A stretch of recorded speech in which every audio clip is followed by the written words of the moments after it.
আসসালামু আলাইকুম। আমার নতুন পেজে সবাইকে স্বাগতম। আশা করি সবাই ভালো আছেন।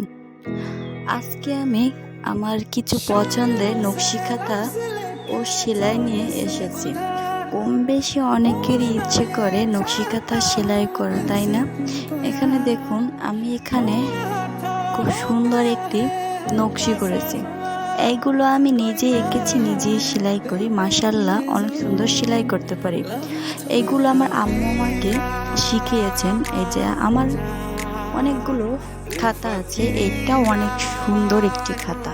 দেখুন, এখানে আমি প্রত্যেকটারই 2 গজ করে গজ কাপড় কিনে সেলাই করেছি।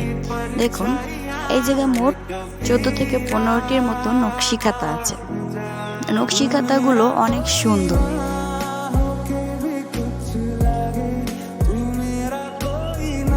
এখানে আমি আপনাদের দেখাচ্ছি এত সুন্দর নকশি কাঁথা কিভাবে সেলাই করবেন। একদিন দেখিয়ে দেব কিভাবে সেলাই করতে হয়। দেখুন, সেলাইগুলো দেখুন কতটা সুন্দর হয়েছে, তাই না? মাশাআল্লাহ, অনেক সুন্দর হয়েছে। আমার এই নকশি খাতাগুলো যে দেখে তারই অনেক পছন্দ হয়। দেখুন, আমি আপনাদের ভালোভাবে দেখানোর চেষ্টা করতেছি যে কিভাবে আমি সেলাই করছি, কতটা সুন্দর হয়েছে। এই যে দেখুন, এটা অনেক সুন্দর একটি নকশি খাতা, দেখছেন?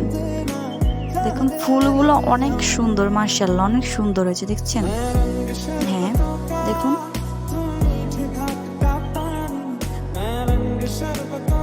এগুলো ছোট্ট বাবুদের জন্য নকশি খাতাগুলো সেলাই করা।